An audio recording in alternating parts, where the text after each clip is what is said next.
기도하시고 시작하겠습니다. 사랑이 많으신 하나님 아버지 감사합니다. 지난 일주일간 함께 동행하여 주시어 성령 충만케 해주셔서 감사합니다. 오늘 예배 가운데서도 함께 동행하여 주시어 성령 충만케 해주시고 우리가 우리의 모습을 볼 수 있게 드러내어 보여주시고 주님이 우리에게 하시고자 하시는 말씀을 들을 수 있게 항상 귀를 열어주시고 우리가 우리의 모습을 볼 때 우리의 죄를, 우리의 약함을 인정하고 우리 스스로는 아무것도 할 수 없음을 알기에 내 모든 건 내려놓고 자기 십자가 지고 주님만 따르겠으니 항상 건면하여 주셨고 책망받기를 소망합니다. 예수님의 이름으로 기도드렸습니다. 아멘.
언제나 새 생명 주시나니 영광의 귀약이 이르도록 언제나 주만 바라봅니다. 마음속에 시험을 받을 때와 무거운 근심이 있을 때에 주께서 그때도 같이 하사 언제나 나를 도와주시네. 언제나 주는 날 사랑하사 언제나 새 생명 주시나니 영광의 귀약이 이르도록 언제나 주만 바라봅니다. 뼈 아픈 눈물을 흘릴 때와 쓰라린 마음으로 탄식할 때 주께서 그때도 같이 하사 언제나 나를 생각하시네. 언제나 주는 날 사랑하사 언제나 새 생명 주시나니 영광의 귀약이 이르도록 언제나 주만 바라봅니다.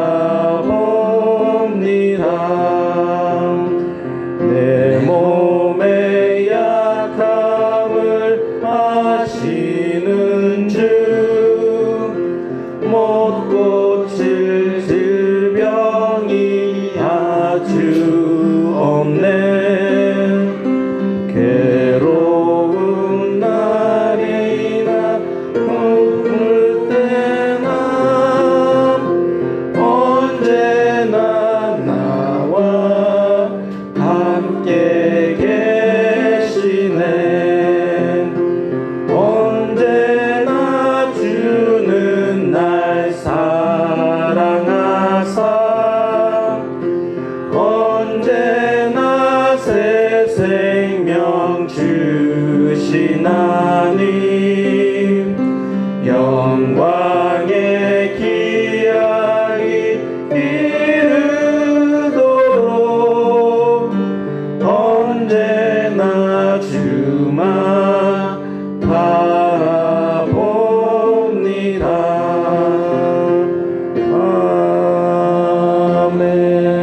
기쁨을 수고와 평화와 안식을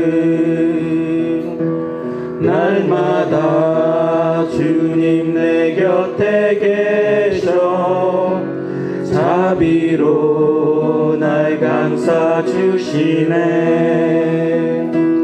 주님 앞에 이 몸을 맡길 때 힘주시네 위로함 주네. 어린 나를 품에 안으시사 항상 평안함 주시도다. 내가 살아 숨을 쉬는 동안 살피신다 약속하셨네. 인생의 어려운 순간마다 주의 약속 생각해보네. 주님 속에 믿음 잃지 않고 말씀 속에 위로를 얻네. 주님의 도우심 바라보며 모든 어려움 이기도다. 흘러가는 순간순간마다 주님 약속 새겨봅니다.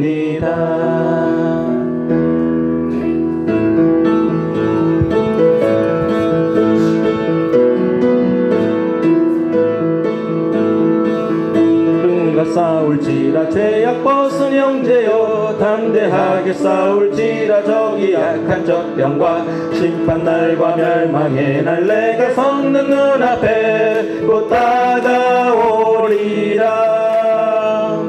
영광 영광 할렐루야 영광 영광 할렐루야 영광 영광 할렐루야 곧 승리하리라. 마귀들과 싸울지라 죄악 벗은 형제여 고함치는 물이 드는 흉한 적군 아닌가. 무섭고도 더러운 죄 모두 떨쳐버리고 주 예수 붙들라. 영광 영광 할렐루야 영광 영광 할렐루야 영광 영광 할렐루야 곧 승리하리라. 마귀들과 싸울지라 죄악 벗은 형제여 구주 예수 그리스도 크신 팔을 벌리고 너를 도와주시려고 서서 기다리시니 너 어서 나오라. 영광 영광 할렐루야 영광 영광 할렐루야 영광 영광 할렐루야 곧 승리하리라.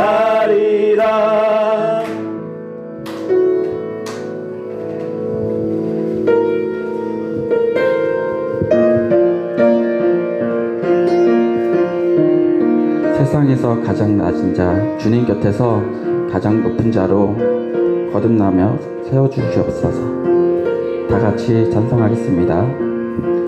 꿈속에서도 울지 않는 것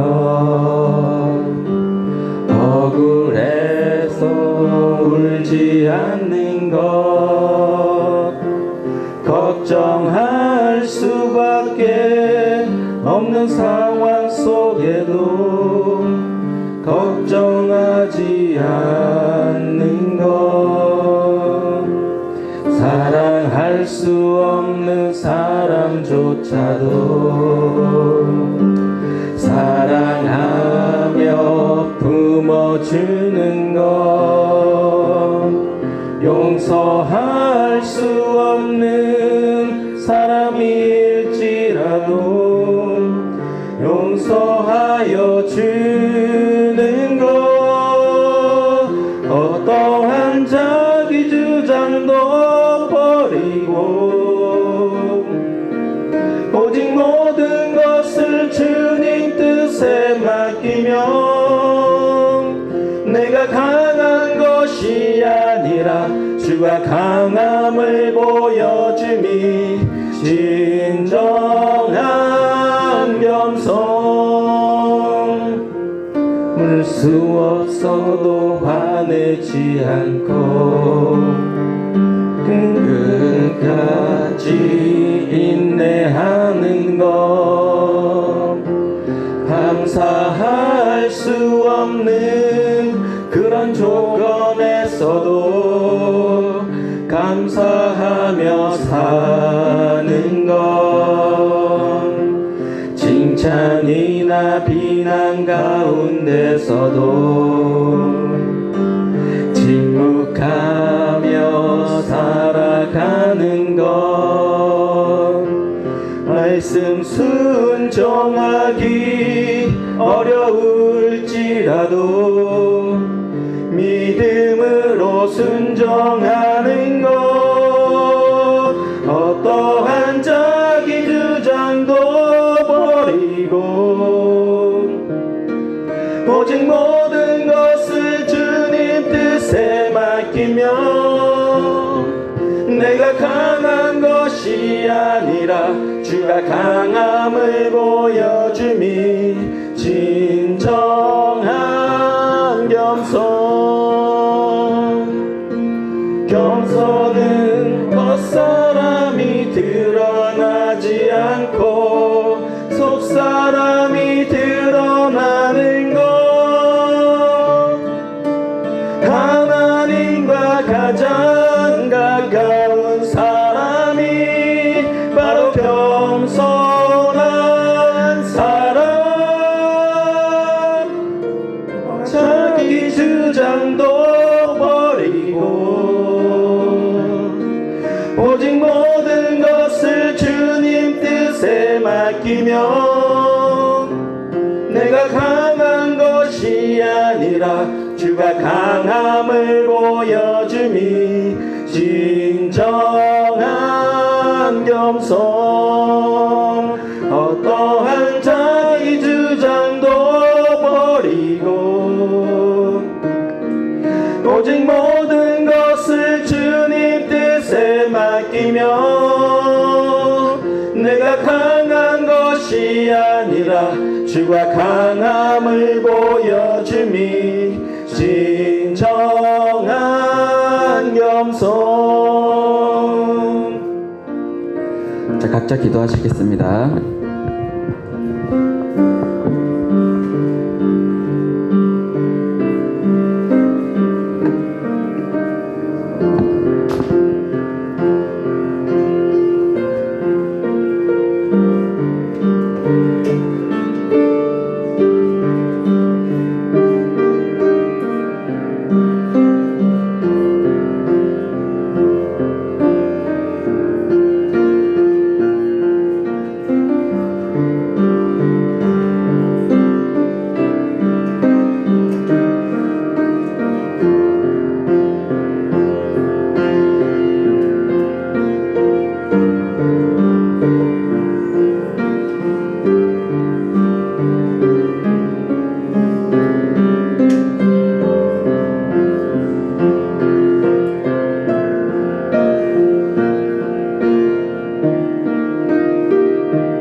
사도신경 하시겠습니다. 전능하사 천지를 만드신 아멘. 주님 감사합니다. 지난 한 주간도 또 하루하루 선물해 주신 완전 그 삶을 온전히 사랑하시는 정말 잘 모르겠지만 그래도 하루하루 아버지께서 붙잡아 주셔서 그 은혜로 살고 또 이 자리 가운데 나오게 해주시는 감사를 드립니다.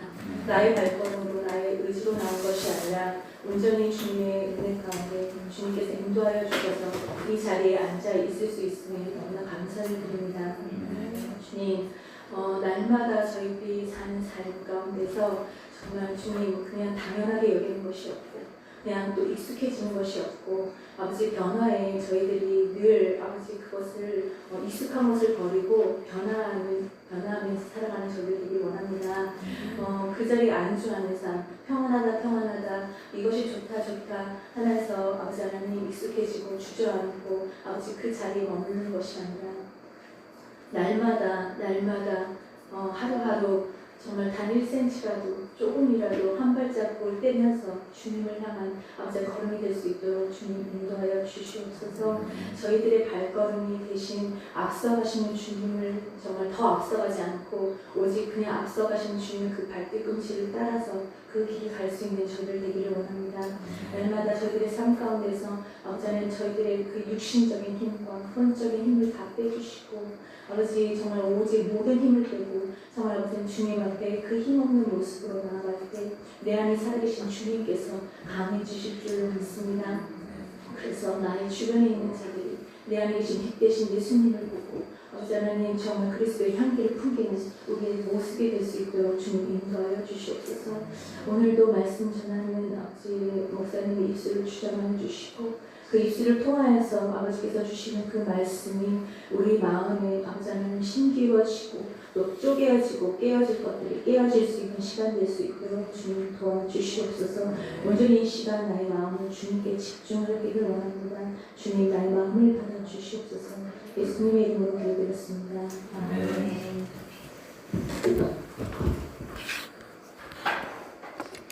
네. 오늘 참으로 귀하신 우리 분들께서 예배 자리에 함께 해주셨습니다. 우리 일산의 글로벌 리더스 기독학교 교장 선생님 네 분께서 우리 기념교 예배에 참석해 주셨어요. 그래서 귀한 시간 내주셔서 또 예배 자리도 저희와 함께 해주셔서 너무나도 대단히 감사를 드립니다. 네, 이왕 오신 김에 꼭 식사하시고 저희랑 커피도 마시고 그러고 가주시면 너무 감사하겠습니다. 제게 이번 한 주는 참 어쨌든 한 주가 되게 빨리 가잖아요. 이번 한 주는 정말 길게 느껴지는 그런 한 주였어요. 그래서 저는 저만 그런 줄 알았나 했더니 다른 성도님들도 유난히 이번 주가 참 길었다 또 이렇게 말씀을 하시더라고요. 그래서 정말 이제 이번 주는 그 하나님의 어떤 카이로스 안에 내가 딱 머무는 그런 느낌? 유난히 그것을 좀 느끼는 그런 시간들이 또 존재를 하잖아요. 저희 삶 가운데 제 개인적으로는 또 제 자신의 어떤 내적인 어떤 많은 충돌이 있었고 또 많은 생각들을 했던 한 주였던 것 같아요. 그렇기 때문에 더 길게 느껴졌던 것 같아요. 사람들이 흔히 정신없이 매일마다 그 반복되는 그런 삶 가운데 이런 생각들을 세상 사람들 많이 하잖아요. 저도 그랬고 내가 이러려고 태어났나? 이게 인생인가? 참 인생이 허무하다. 이런 생각들을 많이 한다고 하는데 그것은 그 현실 속에서만 살아서 그렇지 저는 생각하는 것이 저는 제 삶이 굉장히 단조롭게 살았고 단조로운 삶이었어요. 그러니까 예전부터 어떻게 보면 젊었을 때도 그러니까 하나님을 깊게 만나기 전에도 좀 일밖에 모르고 연애도 그렇게 많이 못 해보고 개인적으로는 좀 어떻게 보면 사람들이 보면 무미건조하게 그렇게 보이는 만큼 제 사생활이 참 그렇게 단조로웠는데 저는 심심하지 않았는데 남들이 볼 때는 저를 되게 심심하게 심심한 인생을 산다 이렇게 제 친구들 말로는 근데 저는 예전부터도 막 그렇게 세상 것에 그게 크게 관심이 없었어요. 유흥이라든지 이런 어떤 세상 것에는 크게 흥미가 없었어요. 젊었을 때부터. 특히 노는 것. 그러니까 놀지를 않았으니까 그것보다는 어떻게 보면 일하는 데서 많은 어떤 그 성취감? 그런 것들을 많이 느끼고 일하는 게 훨씬 더 즐거웠던 것 같아요. 교회 안에 있는 것이 또 좋았고 근데 남들은 그거를 무미건조하고 되게 이렇게 심심하다, 인생을 되게 즐기지 못한다 이렇게 저한테 이제 말하는 분들도 계셨거든요.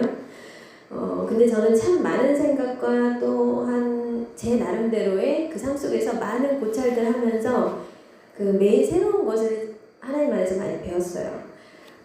주님과 동행하면서 주님 안에서 항상 나의 일상이라는 게 새로운 지혜, 어떤 새로운 과제, 새로운 도전, 새로운 발견, 새로운 그런 많은 고찰들을 하게 하시는 그 하나님의 연단이 참 놀랐다. 이렇게 단조로운 삶 속에서도 매일마다 나를 가르치시고 어떻게 하나님 안에서 배우는 것이 매일마다 이렇게 새로울 수 있을까?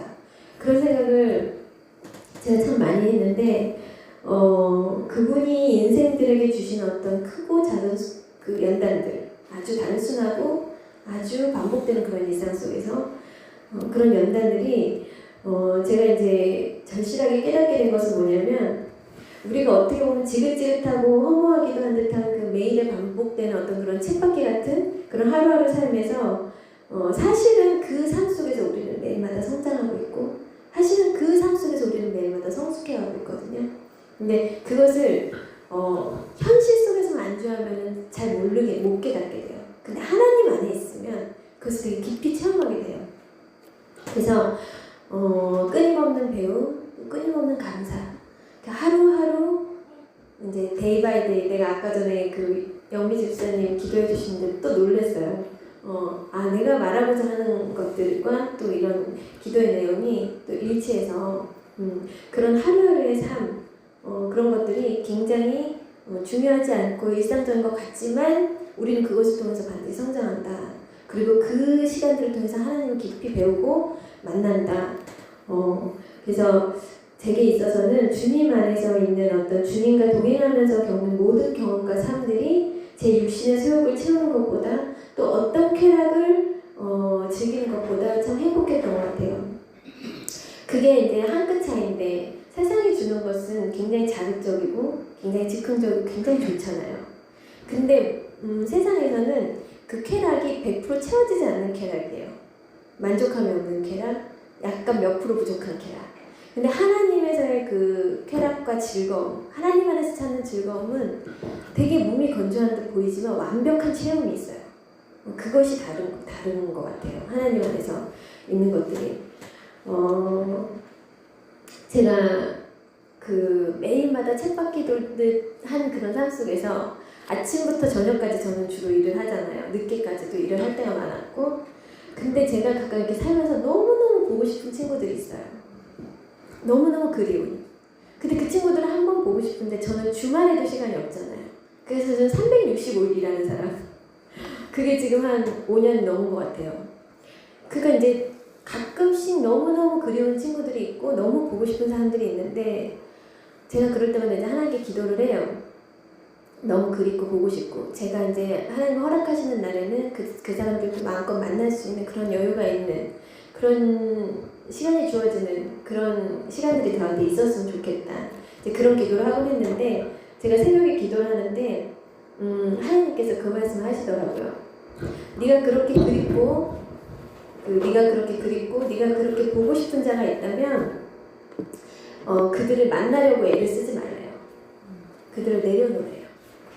근데 저는 하나님이 항상 내려놔라, 비워라, 포기해라, 바꿔라, 고쳐라 이런 말씀들 많이 우리한테 하시기 때문에 그냥 그것도 내려놔야 되나? 그리운 사람들도 이제 이런 생각을 했는데 하나님께서 하시는 말씀이 너의 삶이 그렇게 길지 않다 이런 말씀하시면서 그 사랑하고 그립고 그리운 사람들을 위해서 그리울 때마다 기도를 해라 이런 말씀하셨어요.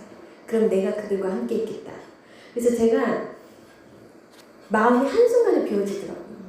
너무너무 보고 싶은 친구들이 있었는데 내가 그 친구들 그리울 때마다 이제 기도를 해야 되겠구나 그런 생각을 했고 하나님이 그 말씀하신 네가 생각하는 것보다 너의 인생이 짧다 이렇게 말씀하시는 그 안에 뭔가 저한테 계시적으로 되게 큰 깨달음이 왔었어요. 그래서 제가 그런 것이구나. 그런 것조차도 주님께 내려놓는 것이구나. 또 근데 한편으로는 하나님께서 언젠가는 나의 소원을 들어주실 날이 오겠구나. 또 한편으로 또 이런 생각을 했어요. 근데 굉장히 저한테는 어떻게 보면 되게 신선한 하나님의 어떤 응답이었기 때문에 나누고 싶었어요.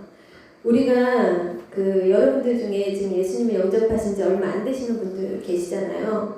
우리가 그냥 돈을 벌 때랑 나한테 소중한 가족이 생겨서 내가 부양해야 될 가족이 있기 때문에 내가 너무너무 사랑하는 처자식이 있기 때문에 돈을 벌 때랑은 그 의미가 우리한테 전혀 다르게 오잖아요. 일을 할 때의 마음가짐도 다르고 그 의미가 전혀 다르게 오는데 이것을 왜 예를 드냐면 여러분들의 일상은 변함이 없어요. 예수를 영접하기 전이나 예수를 영접하고 난 이후에나 여러분들 삶에는 크게 달라지는 것은 없어요. 그렇다고 현실이 완전히 바뀌는 게 아니죠. 내 안에 내적인 증거와 내 안에 내적인 변화만 있을 뿐이지 오늘따라 왜 이렇게 원래 안 그랬는데 자주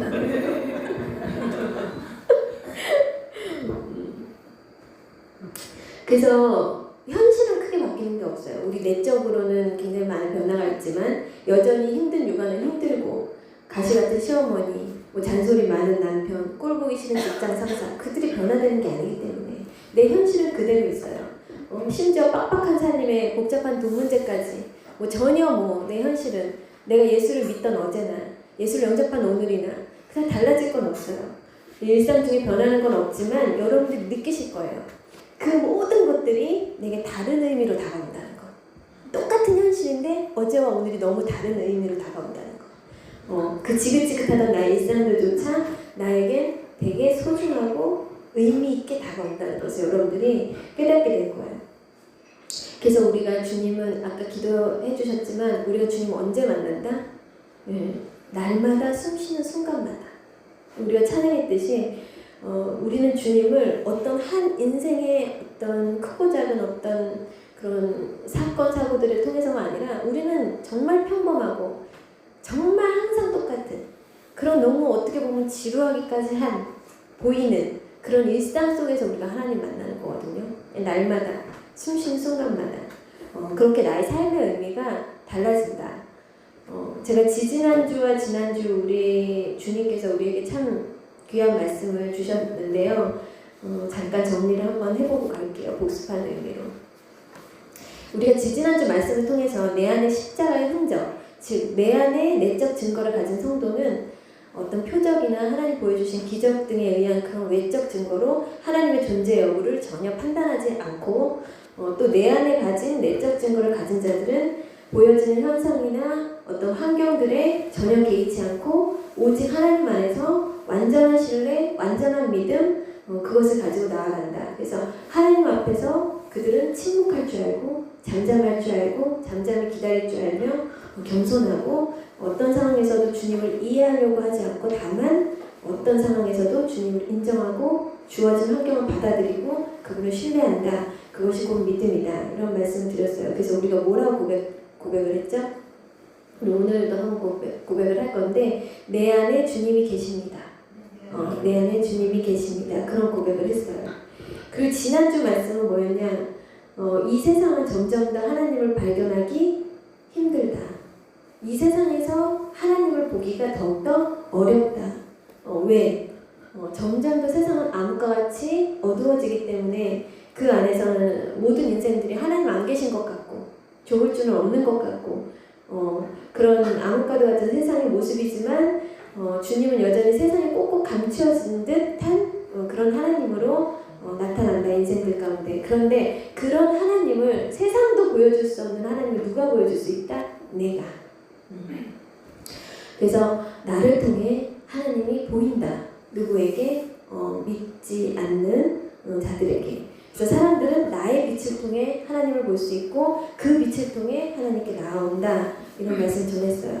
그리고 또한 나란 존재도 세상에 꼭꼭 감추어진 듯한 존재감 없고 소외되고 보잘것없고 지극히 작은 그런 겨자씨에 불과하지만 그 보일락말락한 겨자씨 같은 그런 나의 인생도 누구 손에? 하나님 손에 붙잡히기만 하면 비록 작은 씨앗으로 시작했으나 하나님의 나라가 얼마나 크고 놀라운지를 보여주는 주인공이 된다. 동시에 그 겨자씨는 세상의 맑은 공기와 또한 많은 새들이 깃들이고 또한 많은 영혼들의 쉼터가 되어주는 세상에 흔치 않은 존귀한 아름들이 나무가 될 수 있다.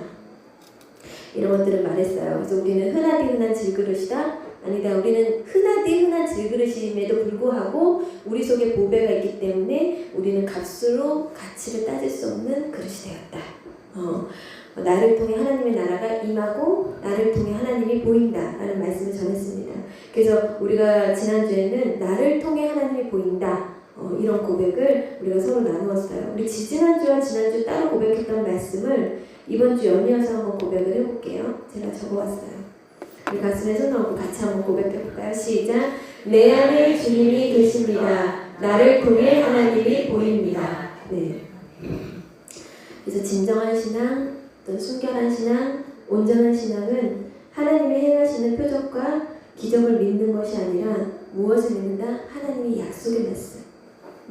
그 하나님의 언약을 믿고 하나님 자체를 신뢰하는 완전한 믿음 가운데 서야 된다. 그래서 살아도 주를 위해 살고 죽어도 주를 위해 죽는 그런 신앙. 먹든지 마시든지 무엇을 하든지 하나님의 영광을 위해서 사는 삶. 이 신앙에는 뭐다? 완전한 원웨이로 갈 수밖에 없다.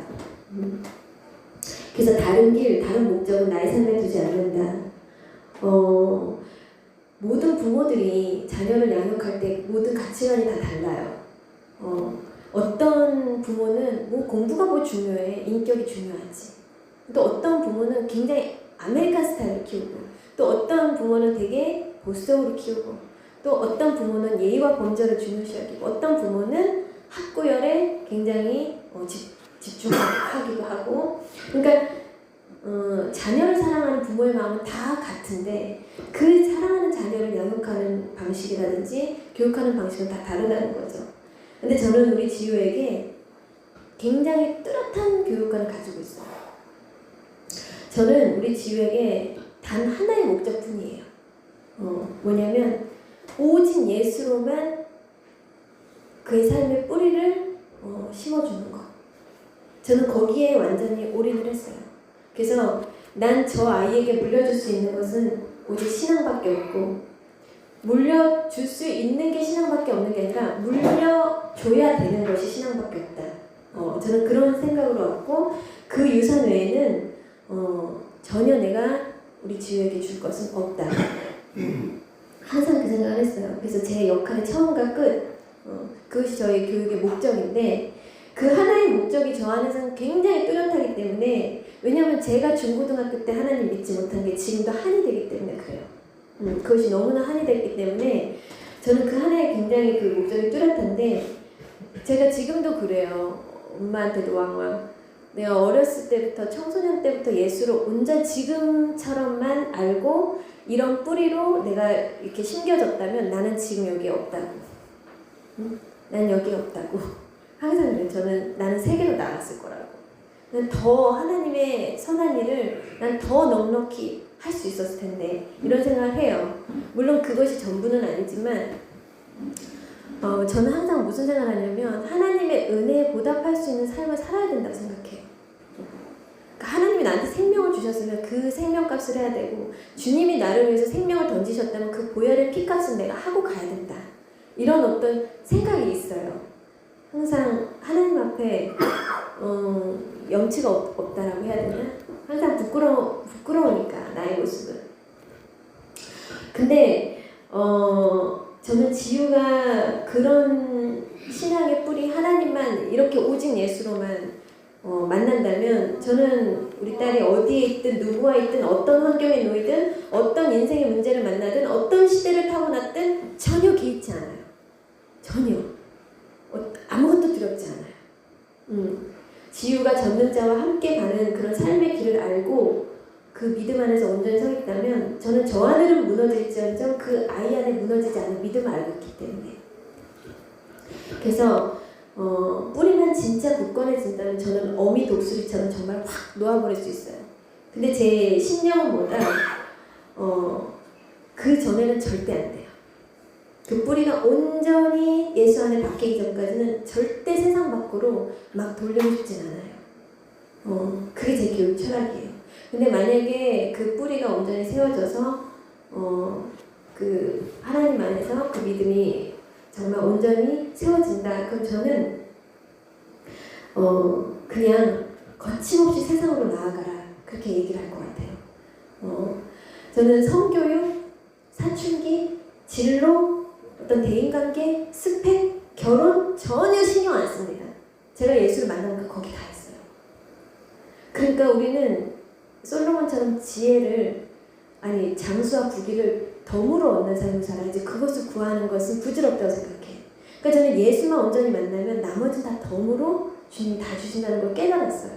그래서 저는 오직 그 하나의 목적으로 가요. 그러니까 무식하다고 사람들은 저한테 할 수 있겠지만 제가 경험해보니까 없는 게 없어요. 하나님 안에 그 지혜가 없는 게 없더라고요. 그것이 하나님 안에 속해있는 그것이 나의 모든 삶을 다 지켜주더라고요. 그래서 저는 그걸 깨달았기 때문에 그럼에도 불구하고 또 하나님이 정해주신 그런 길을 선택하는 것은 나의 몫이었지만 또 그것에 따른 결과도 제가 책임을 지는 삶을 살기는 했지만 절대 저희 딸아이만큼 저처럼 신앙과 세상 가치관이 섞인 그런 가치관의 혼란 속에서 인생의 방황이나 돌아가지 않게 하는 어떤 저희 그런 절실함 때문에 그래서 하나님을 진짜로 만나고 진짜로 그분과 동행하는 그런 반석 위에 세워진 진짜 믿음의 뿌리. 그래서 저는 그것에 오직 올인을 해요.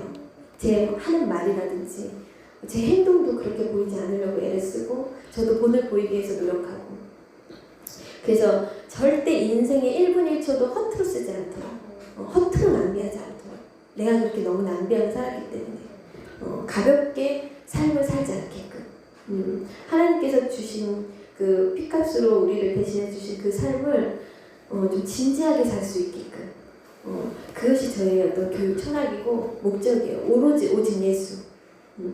왜 이야기를 여러분들께 이렇게 장황하게 하냐? 여러분 속에 오직 예수라는 단 하나의 목적으로 완벽하게 정철된 삶, 그것은 절대 무너지지 않거든요. 그래서 오직 예수, 그래서 앞도 뒤도 보지 않고 거침없이 넘어지면 그 넘어진 것을 개의치 않고 또 일어나고 실패해도 또 일어나고 오직 단 하나의 길, 그래서 인생의 속도가 아닌 나의 방향을 주시하면서 달려가는 삶, 그래서 그 목적이 이끄는 삶, 그래서 결코 흔들림 없는 그런 방향성 가지고 가는 것. 그래서 여러분들에게도 그것이 인생의 목적이 돼야 되기 때문에 그래서 이 정체성을 여러분 스스로 지니지 못한다면 우리의 삶은 우리의 신앙과 절대 연결되지 않아요. 신앙 따로 삶 따로 항상 그래요. 그것이 곧 온전한 믿음이기 때문에 여러분 날마다 그래서 스스로 질문을 해야 되는 거예요. 나의 반복되고 일상적인 삶 속에서도 내가 항상 나 자신에게 질문을 해야 돼요. 이제는 나의 삶에 오직 하나님이 주인 되셨나? 이제는 나의 삶의 목적 오직 하나님인가? 이런 질문을 스스로한테 해야 돼요. 왜냐하면 그게 내 정체성이기 때문에. 근데 제가 신앙생활 해보니까 이 정체성을 내가 투철하게 가지고 가도 힘들더라고요. 이거를 내가 매일마다 내 자신에게 묻고 내가 그렇게 살고 있는가 나 자신을 끊임없이 돌아봐도 그렇게 안 사라지는 게 인생이더라고요. 잘 안 돼요. 그래서 저는 다윗이 넘어지는 것도 삼손이 넘어지는 것도 너무 이해가 돼요. 우리가 하나님 안에 있고 동행하고 한다고 해도 깨어있는다고 해도 우리 인간이 그 정도로 연약하단 말이에요. 그 정도로. 근데 이것을 우리가 인지하지 못한다 머리로 절대 그것은 마음으로 내려갈 수 없고 우리의 영혼 속에 심겨질 수가 없어요. 알고 가도 힘든데. 그래서 여러분들 날마다 그런 질문을 해야 되고 예수 믿기 전의 삶과 예수 믿은 후의 삶은 180도 달라지는 삶이 아니에요. 360도 달라지는데 360도는 다시 제자리 원점으로 돌아오는 것 같잖아요. 근데 그게 아니고 내 안에 어떤 부분적인 리모델링이 아니라 내 옛 자는 완전히 죽는 거예요. 죽는 거. 나 옛 자는. 근데 나란 사람은 2020년 몇 월 며칠 죽은 거야. 그 자리에서 그것이 복음을 영접한 자들이거든요. 그래서 주님이 말씀하시는 너희가 완전히 다른 피조물로 이전 것은 지나갔으니 보라 새 것이 되었도다. 그 말씀은 그 누구에게나 주어지는 것이 아니라 정말 하나님을 내 삶의 주인으로 영접한 자들에게 해당하는 말씀. 그래서 여러분 성경 속에 혈루병의 여인이 이제 시한부 인생을 살다가 그 여인이 예수님을 만나서 고침받게 되죠. 그럼 그 혈루병 여인은 뭐예요? 그 순간 다시 태어난 거예요. 그 순간. 그리고 잃어버린 생명을 덤으로 얻은 거죠. 그러니까 나는 다시 태어난 사람. 예전에 그 혈루병 여인은 죽은 거예요. 그 자리에서. 그리고 뭐예요? 또 한 번의 인생을 내가 거저 선물 받은 거예요. 거저 받은 거예요. 또 한 번의 인생을 선물로 받은 거죠. 그래서 새로운 피조물이라 새 것이 되었구나. 그래서 여러분들은 항상 나의 정체성에 대해서 정확히 인지하고 계셔야 되고 여러분의 존재됨에 대해서 항상 생각해야 돼요. 그래서 우리가 이 사실을 알아도 영혼의 소원과 육신의 부패성은 늘 내 안에서 그 싸움은 늘 온다.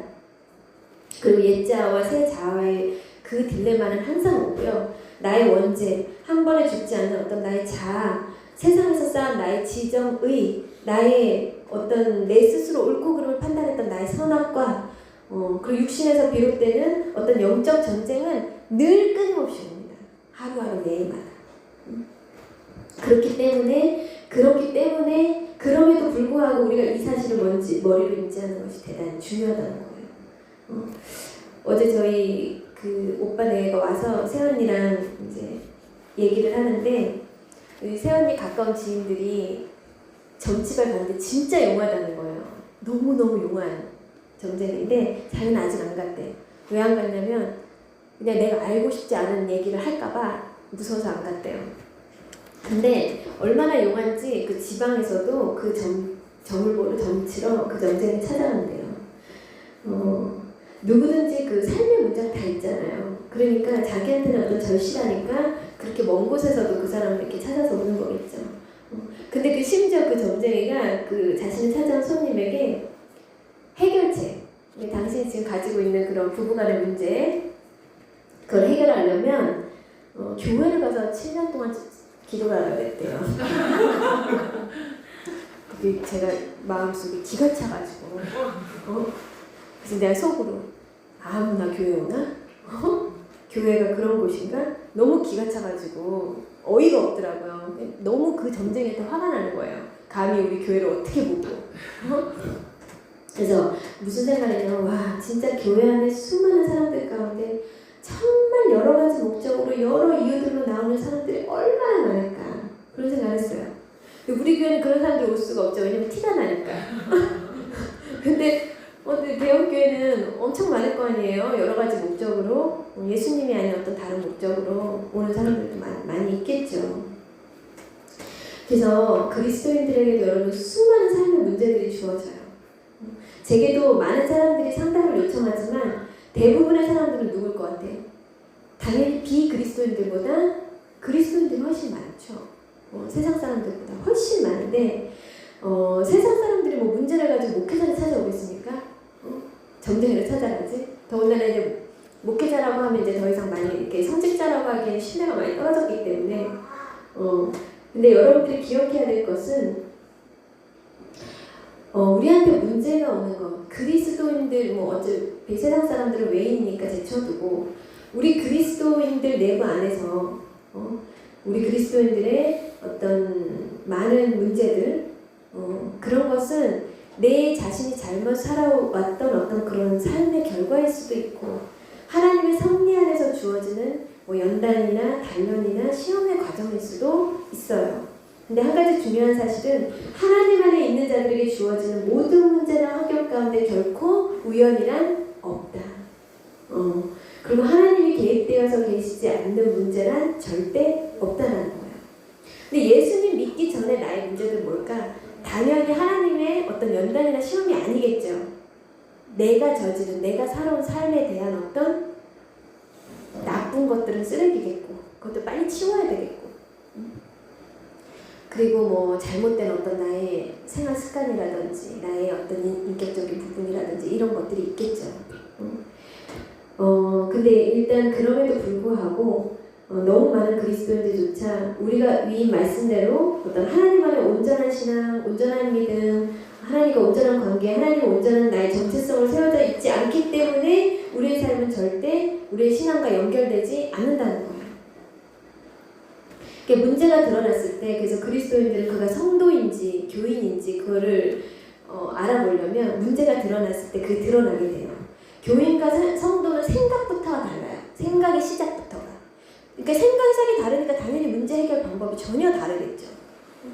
정말 교회 다니는 사람들도 막상 문제가 닥치면 점집을 찾아가기도 하고, 세상에 어떤 신뢰할 만한 어떤 인생 스승이나 선배들을 찾아가서 조언을 얻기도 하고, 술을 마시기도 하고, 특히 돈이나 어떤 그런 금전적인 그런 것들을 얽힌 문제들은 하나님보다 은행을 먼저 찾거나 내가 대출 받을 수 있는 어떤 신용 등급을 알아보든지 대부업을 알아보든지 내 가까운 지인들 중에 나한테 돈을 꿔줄 만한 사람을 먼저 연상시키겠죠. 인내를 갖고 침착하게 하나님께 기도하면서 근본적 원인들을 찾지 않는 경우가 대부분이겠죠. 몇 년 전에 그 자살한 정치인도 장로님임에도 불구하고 자살하기 바로 직전에 가장 누구를 만났어요? 가장 그 자살하기 바로 전에 만난 사람 바로 점쟁이였어요. 그러니까 자기가 이제 생명이 달랑달랑 했을 때 찾아간 사람이 점쟁이였단 말이에요. 또 어떤 한 가지 문제 앞에서는 하나님 앞에 기도한다지만 그 문제란 것이 하나만 오는 게 아니에요. 사람이 한 번 그 문제가 오면은 대개 인생에 쓰디 쓴 시련보다 여러 문제들이 한꺼번에 닥쳐요. 그러니까 그것들을 견디기가 굉장히 어려운 거예요. 그러니까 사람이 이 우겨쌈을 당하게 되면 앞이 안 보이는 거예요. 앞이 안 보이니까 뭘 찾아요? 지푸라기를 찾게 되는 거죠. 앞이 안 보이니까. 대개는 굉장히 치명적으로 온다는 거예요. 우리 그리스도인들에게 올 때도 마찬가지고. 여러분들에게 어떤 문제가 있습니까? 그러면 문제를 내가 어떤 식으로 접근한지를 이제부터 잘 주시해서 판단을 해보시면 돼요. 히스기야 왕은 죽을 병에 걸려서 시한부 인생을 딱 선고받아요. 근데 왕으로서 왕이잖아요. 그러니까 그 경내에 가장 유능한 명의를 찾아갈 수도 있겠죠. 그래서 명의를 찾기 혈안이 될 수 있는데 또 불구하고 히스기야 왕은 어디로 가요? 자기의 기도하는 골방으로 들어가요. 기도하기 위해서. 그리고 하나님께 말을 해요. 인간의 생사화복을 결정짓는 주인이 되시는 그분을 인정해 드리면서 절대 의사 찾지 않습니다. 그리고 하나님과 어떤 딜을 해요. 그래서 15년 인생 수명을 받게 되죠. 그래서 15년을 연장받아요. 우리가 그 부분 히스기야 왕이 이제 하나님과 딜을 했던 그 말씀을 한번 읽어볼까요? 이사야 38장 2절부터 5절까지 같이 한번 합독해 볼게요. 시작. 히스기야가 얼굴을 벽으로 향하고 여호와께 기도하여 이르되 여호와여 구하오니 내가 주 앞에서 진실과 전심으로 행하며 주의 목전에서 선하게 행한 것을 기억하옵소서 하고 히스기야가 심히 통곡하니 이에 여호와의 말씀이 이사야에게 임하여 이르시되 너는 가서 히스기야에게 이르기를 네 조상 다윗의 하나님 여호와께서 이같이 말씀하시기를 내가 내 기도를 들었고 내 눈물을 보았노라 내가 내 수완에 15년을 더하고 바로 응답을 받습니다. 여러분 룻기서를 읽으면 마치 그 룻기서가 룻과 보아스의 어떤 그런 사랑 이야기이고 또 그들이 주인공인 것 같지만 실제로는 제가 성경 공부할 때 말씀드렸다시피 실제 주인공은 나오미야. 나오미. 룻에서 가장 중심되는 축은. 그래서 그 룻기서의 나오미는 굉장히 큰 존재감을 갖고 있습니다. 나오미는 살 길을 찾아서 이스라엘 가나안 땅을 떠나서 모압 땅으로 가요. 그런데 다시 살 길을 찾아서 고향으로 돌아옵니다. 살 길을 찾아서 모압으로 떠났는데 살 길을 찾아서 고향으로 돌아와요. 그게 무슨 얘기냐? 이스라엘의 기근이 들었을 때 나오미는 그 풍요로움을 기대하면서 모압 땅으로 떠나게 돼요. 근데 오히려 그곳에서 남편도 잃고 두 아들마저 잃게 돼요. 그래서 나오미는 은혜의 자리를 떠나서 세상의 풍요를 따라갔기 때문에 그 이후에 모든 것을, 삶의 모든 것을 잃어버립니다. 나오미가 남편의 죽음을 맞았을 때 만약에 돌아왔다면, 이스라엘 땅으로 돌아왔다면 어쩌면 그런 생각도 해요. 두 아들은 잃지 않았을지 모른다. 이런 생각을 해요. 근데 모압에 더 머물러 있음으로 인해서인지 모르겠지만 어쨌든 두 아들마저 나오면 이렇게 돼요. 여러분 우리가 하나님 안에 있을 때도 마찬가지예요. 우리가 은혜 하나님 안에 속해 있을 때라고 할지라도 반드시 기근은 오고 고난은 와요. 그게 여러 가지 이유가 있다고 했죠. 우연은 없고 하나님 안에 속한 문제들이지만 하나님의 섭리가 있기 때문에 우리한테는 반드시 그런 문제가 옵니다. 근데 우리는 그것을 받아들여야 돼. 그리고 하나님의 섭리를 믿고 의지하고 기다려야 돼요.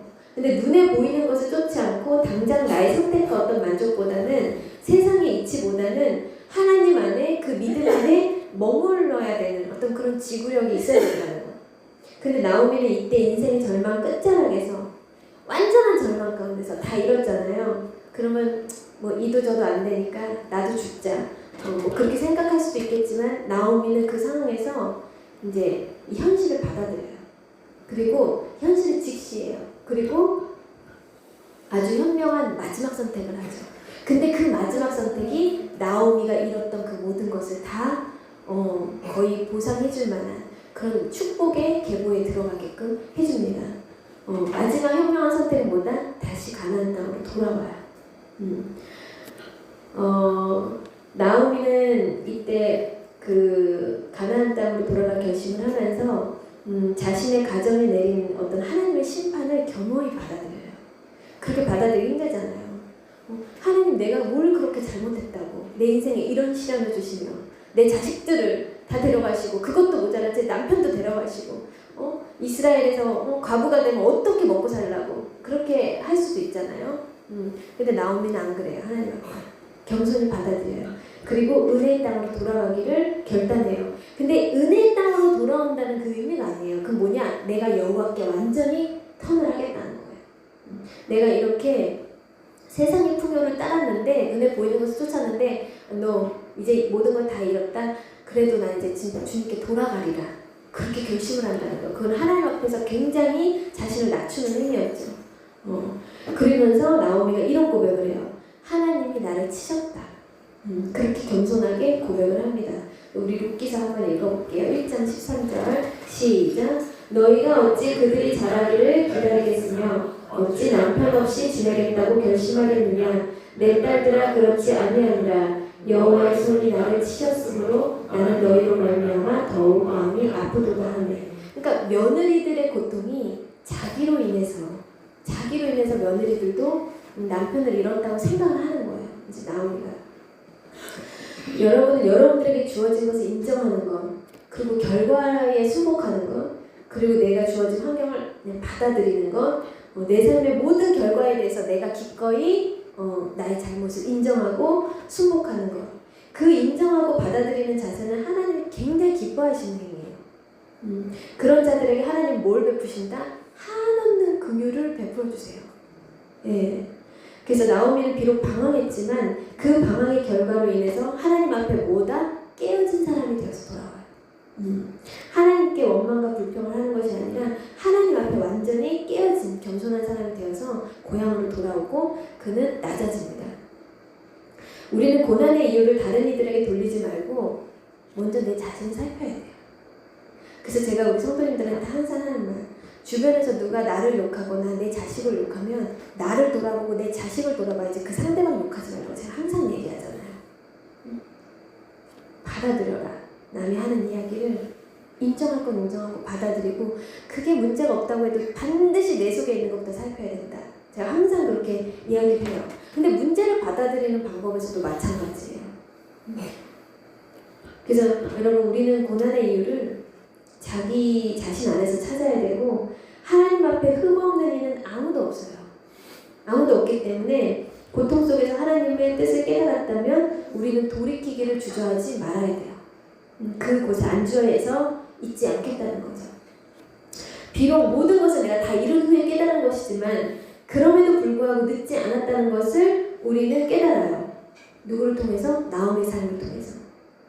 그래서 아주 늦은 것 같아도 우리가 주님께 우리의 마음을 다시 고정시키기만 한다면 그분은 언제고 우리를 은혜의 땅으로 불러주신다는 거예요.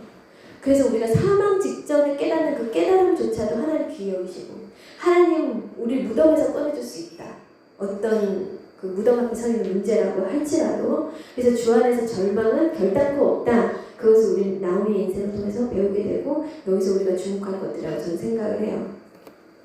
나오미가 얼마나 하나님 앞에 깨어지고 그 목적과 자신의 소신이 분명한 신앙이 되었는지 그런 처참한 상황 속에서 가부가 된 며느리가 말해요. 뭐라고 말해요? 시어머니가 믿는 하나님 나의 하나님이다.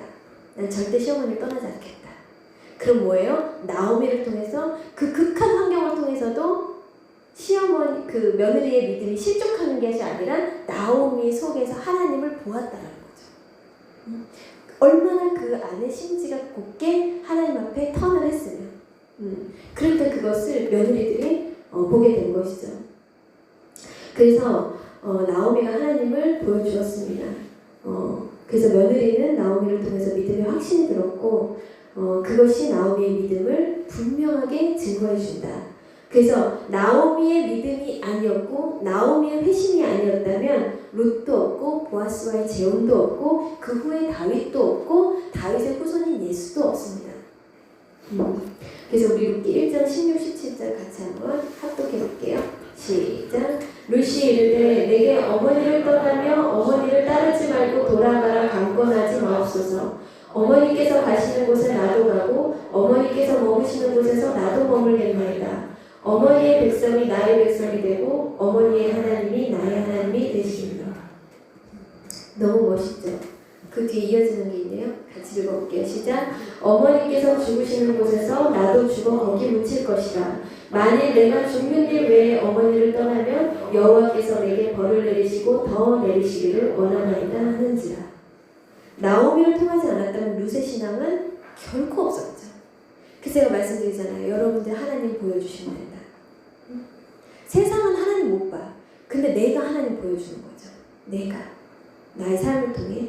그래서 이방인임에도 불구하고 룻인 그녀를 예수님의 계보에 넣어준 것은 바로 나오미의 결단과 나오미의 신앙. 나오미의 회심, 나오미의 선택. 그녀의 아름다운 삶. 왜 아름답냐? 나오미의 삶은 왜 아름다워요? 그녀가 삶의 어려운 문제를 만나지 않은 것이 아름다운 인생이었을까? 저는 또 그렇게만 생각하지 않아요. 하나님과 늘 동행하면서 그분의 은혜 가운데 승리하였기 때문에 그가 아름다웠을까? 저는 그렇게 생각하지 않아요. 하나님을 잠시 떠나 방황하기도 했고 그로 인해 남편도 잃고 자식도 잃었지만 너무나 감당하기 힘든 어려운 문제를 만났지만 그 당시 그 이스라엘의 과부는 스스로 생계를 유지할 수 없었고 이스라엘은 남성 중심의 그런 삶이었기 때문에 과부가 된다는 것은 내 생계가 끊어진다는 의미예요.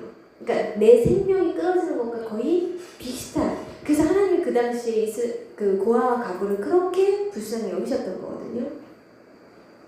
그때는 이제 여자가 사회생활을 했던 때가 아니었기 때문에 남성 위주의 문화였기 때문에 지금 현실보다 어떻게 보면 과부라는 처지가 몇백 배 더 힘든 환경이었단 말이죠. 그러니 더욱더 그녀가 며느리들을 보내주려고 했던 거예요. 붙잡고. 우리가 야곱의 인생을 보면 인생의 가장 외로운 시기에 정말 집에서 뭣도 없이 집도 저도 없이 진짜 몸뚱아리 하나 들고 이제 나오잖아요. 집을 나오게 되잖아요.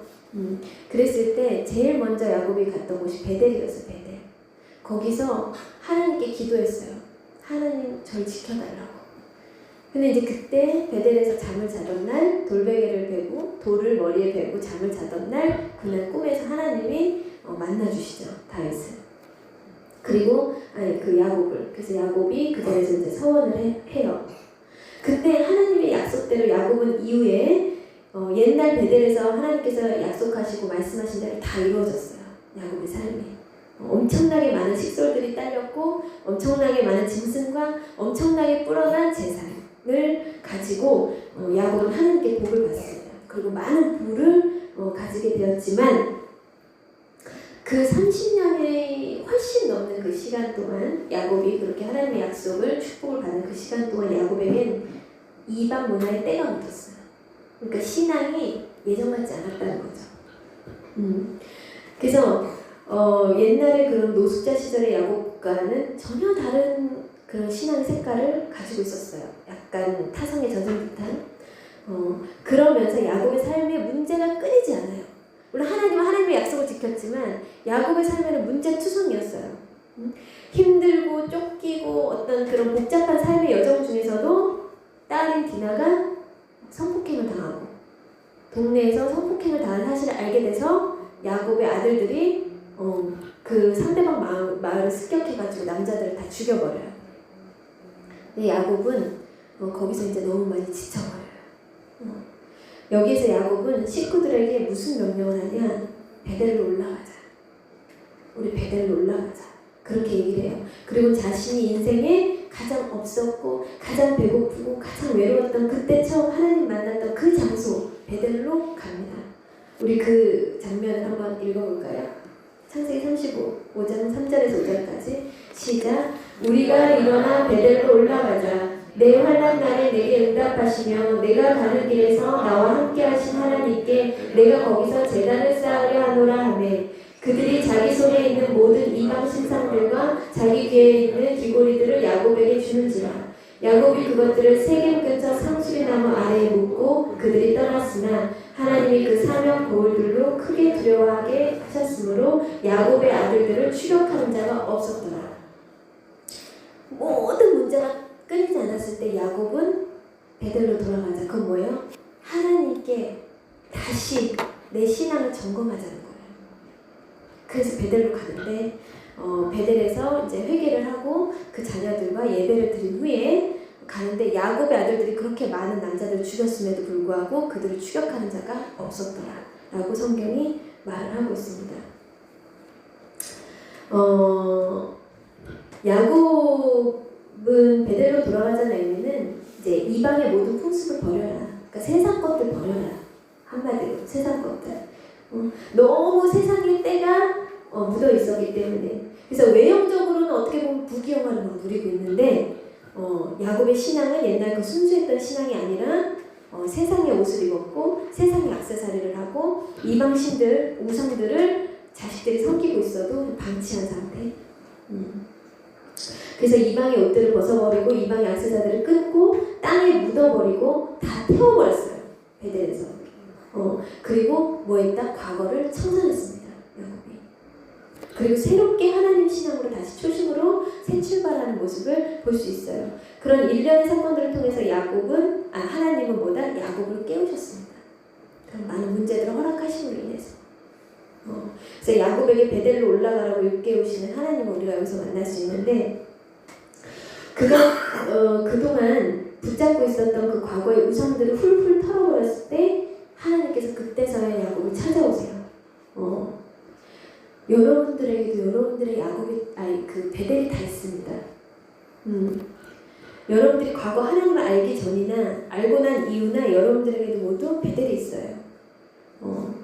저 역시도 그러했었고 야곱도 어디에서도 누구에게도 의존할 수 없었을 때 내가 힘이 없었고 혼자 있었고 그 고독함에 막 정말 몸서리치게 밤에 전율을 느낄 때 그때 하나님께서 야곱을 찾아오셨죠. 그래서 인생의 파산을 경험하고 우리가 더 이상 의지할 곳, 발디딜 곳 없는 그런 벼랑 끝에 서 있을 때 그리고 내 인생의 밑바닥을 정말 밑바닥 끝까지 치고 있을 때 아무도 나를 지켜보는 이가 없다고 여겼을 때 하나님이 그 인생에 찾아오셨어요. 우리의 삶에도 비슷하다는 거죠. 내 인생의 어떤 파산을 경험하기 전에 하나님 찾아오시면 하나님 바라보는 게 쉽지 않아요. 그래서 제가 했잖아요. 정말 평범한 가정에 평범한 축복에 평온한 삶, 평범한 삶 그것들을 누리고 온 자들은 크게 내가 하나님 왜 필요하지? 잘 못 느껴요. 자기 안에 있는 그런 구멍들을 발견하기가 너무 힘들어요.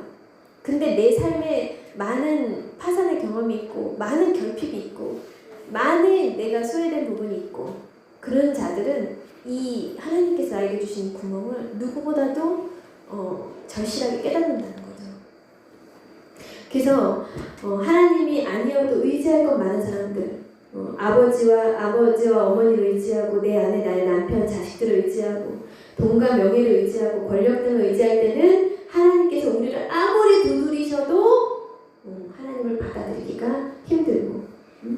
인간이 가지고 있는 모든 것들이 끝이 났을 때 그때 하나님께서 인간들을 찾아오시는 부분은 이런 이유이다.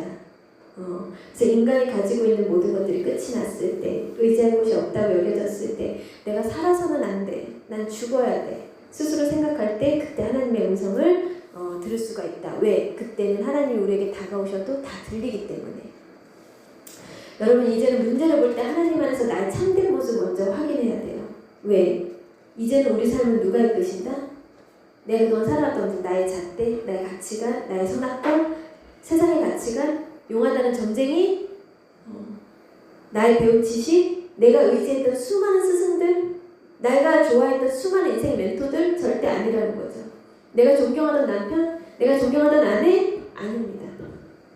제가 아까도 얘기했지만 체험은 있지만 완벽한 체험이 아니라고 했잖아요. 그것과 일치하는 거예요. 그래서 우리가 하나님 앞에 서게 될 때 깨닫는 것이 뭐예요? 하나님이 우리에게 주신 참된 나 자신의 모습을 먼저 확인하는 거예요. 이 문제가 어디에서 왔지? 어떻게 풀어나갈까요? 제가 아까도 얘기했지만 문제가 오는 것은 여러 가지 이유가 될 수 있어요. 그래서 여러 가지 이유를 우리가 하나님 안에서 여러 가지 각도로 살피는 것이 중요하고, 여러 가지 문제를 직면했을 때 여러 가지 각도로 내 자신을 살피는 게 굉장히 중요하다는 거예요. 그것이 다 우리의 실수, 우리의 선택, 우리의 죄로부터만 오는 것은 아니라 하나님의 시험도 있을 수 있고, 왜 그런 말 있잖아요. 신은 인간에게 선물을 줄 때 시련을 준다. 그런 말이 있잖아요. 그 사람의 그릇이 크기 때문에 그 사람의 그릇대로 쓰시기 위해서 요셉과 같이 연단하셨다가 세상에 그런 총리를 세우시는 그런 하나님을 우리가 볼 수 있잖아요. 그러나 그것이 어떤 원인이건 간에 우리 하나님의 자녀들이 우리가 문제를 직면하는 자세, 우리가 문제를 대응하는 자세, 그것은 뭐다? 제일 먼저 주 안에서 나를 돌아보는 것, 베델로 돌아가는 것. 그게 어떤 이유이건 간에 우리의 신앙을 점검하는 것은 필수라는 거죠. 그래서 매일 베델로 올라가서 묵상하고 초심을 점검하고 나 자신 돌아보는 것입니다. 그렇게 해도 잘 안 된다고 제가 얘기했잖아요. 그렇게 해도 나오미의 결단, 야곱의 결단, 히스기야의 결단, 성경 인물들의 결단들을 통해서 우리 계속 우리 신앙에 결부시키고 참조하면서 그 신앙의 인물들을 통해서 나의 삶을 배워가고 주 안에서 모든 해답을 찾아 나가는 거예요. 저는 오늘 새벽에 일어나서 기도하면서 주님께 그랬어요.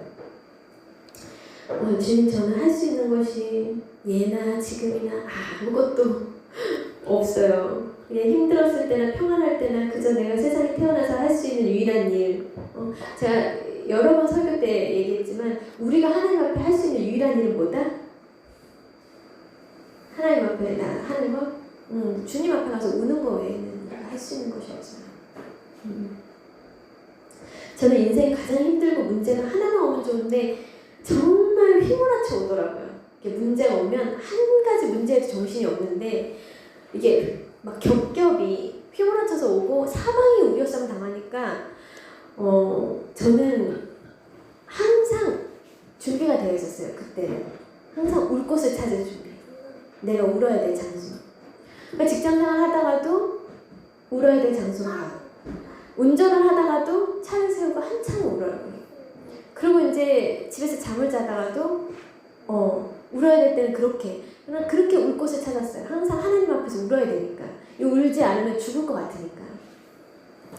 근데 제가 창세기에서 왜 요셉이 나오는 부분을 읽을 때 매일 우냐면 요셉이 이렇게 울 곳을 찾잖아요. 형들을 만났을 때. 그러니까 요셉이 울어야 되는데 울 장소를 찾다가 방으로 들어가서 통곡하잖아요. 저는 그 장면을 볼 때마다 왜 우냐면 제가 그랬거든요. 항상 울 곳을 먼저 찾아야 돼. 그래서 저는 항상 요셉 장면을 보면은 그렇게 눈물이 나요.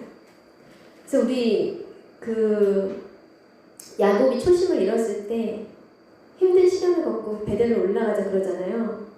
저도 힘들 때나 가끔 내 삶이 너무 평온하다, 내가 너무 높아진다, 내가 너무 높아지는 것 같다 이런 생각이 들면 그때 그 힘들었던 때에 살았던 그 장소를 가요. 제가 정말 지긋지긋해서 보고 싶지도 않았던 그 집을 찾아가요. 그래서 그 앞에서 또 한참 기도하고 울면서 와요. 내가 항상 높아질 때마다 항상 내가 어떤 시련을 겪을 때마다 저는 그 장소로 가요.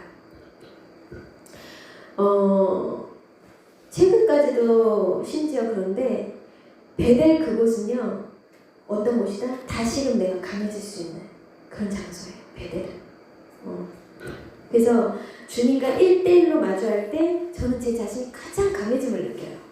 제가 주님과 1대1로 머물 때 이 세상 그 누구도 의지하지 않고 그 무엇도 바라지 않고 온전히 주님 안에 있을 때 그때 내가 가장 강해진다는 것을 제가 깨달아요.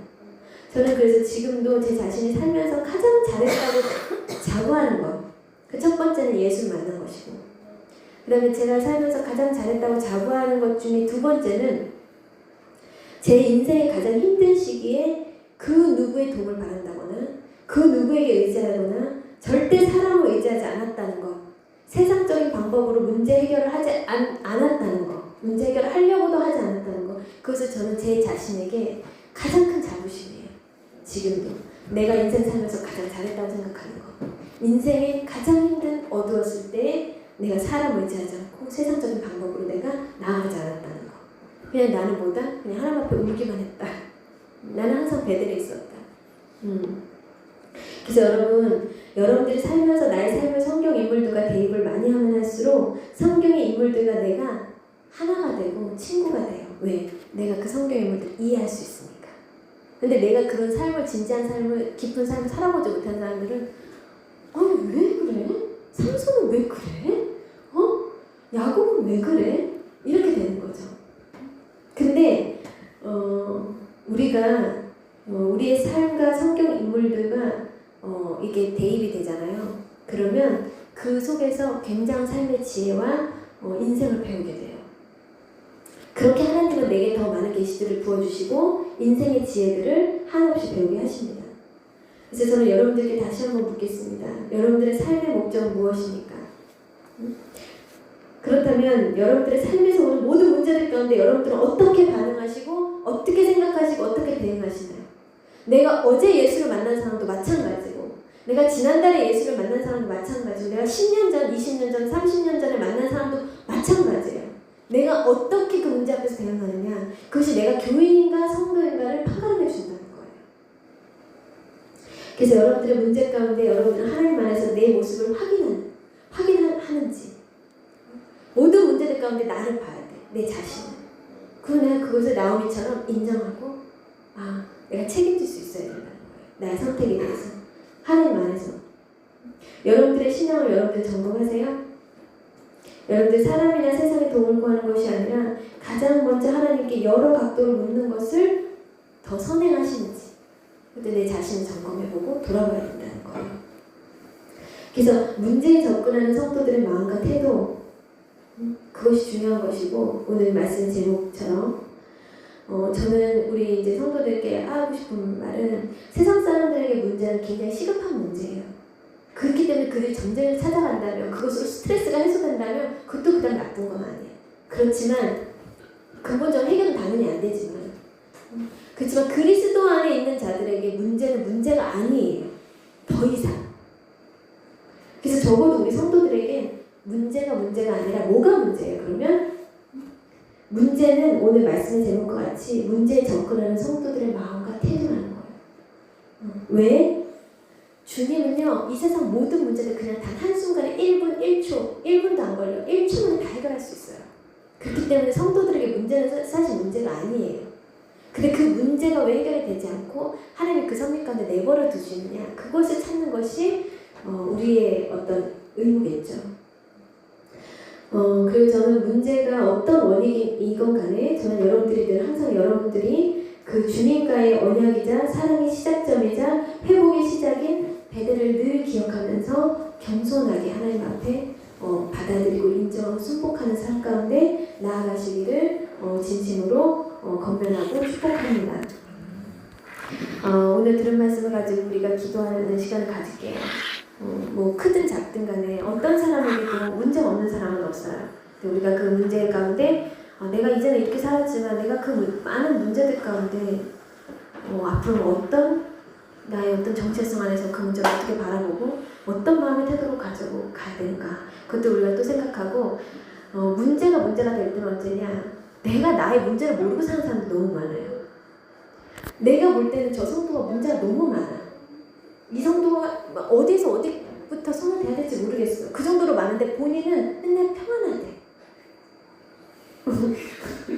아니 그분뿐만 아니라 많아요. 우리 교회는 없는데 자기가 자기의 문제를 보지는 못해. 왜? 영적으로 너무 아둔하니까. 항상 하나님 앞에는 우리의 삶을 되게 진지해야 돼요. 나 자신을 보는 건 엄격해야 돼요.